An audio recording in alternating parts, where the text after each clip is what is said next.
halfway through the book before she even mentions voodoo, but it's all I saw, so she doesn't get into it toward the end. You know, but I was getting kind of scared. You know, but she comes through it, and she says, you know, Marie was the primary practitioner here in New Orleans from 1820 until 1870.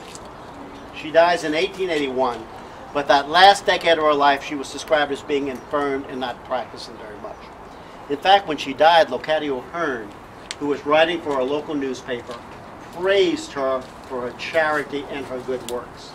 And in this new revived history, Marie comes off as being a much better, kinder, and nicer person than she was ever portrayed in those legends and those folk tales. You know, Marie lived not too far from here, a piece of inherited family property on St. Anne Street. 6 generations of a family lived in that house. But don't go look for it, folks, because unfortunately it was sold in 1900 and demolished. But you can imagine what a tourist attraction it would be today.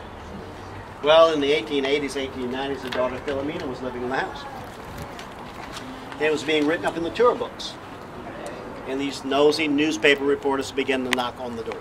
Well, you know, Philomena was not amused at all, because she told them, my mother, Marie Laveau, had nothing to do with that voodoo hoodoo. My mother was a devout Catholic. They couldn't get anything out of that. So because of this, Carolyn Long says Marie's still pretty much a mystery. However, she was able to find some original documentation. Marie and Paris, 3 people of color, could legally marry. So they were both married in the St. Louis Cathedral. All of their children were baptized in the St. Louis Cathedral. All the children with Glapion were baptized in the St. Louis Cathedral, and Christopher Glapion actually signed the baptismal certificate. You see, he's recognizing these children as his natural children.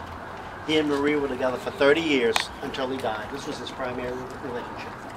During that entire time, he lived with Marie in her house on St. Anne Street, was waked in that house, and is buried in the tomb. Now, if you believe in voodoo, Marie has reached the status of a Catholic saint. That's why, well, there was a lot of stuff here, but then we shovel it off every week or so. But that's why you see offerings here. The X's are misguided tourism. It's now actually against the law, and there was a sign that used to say that, against the law, fine, jail time. The sign's been stolen. The X is supposed to, this is where the 3 X's, this is where the natural world meets the supernatural world of his tomb. 3 X's, Jesus, Mary, Joseph, Faith, Hope, Charity, etc. You know, we've had major problems with these historic cemeteries. Not only because of desecration of the tombs like this, but vandalism and outright theft.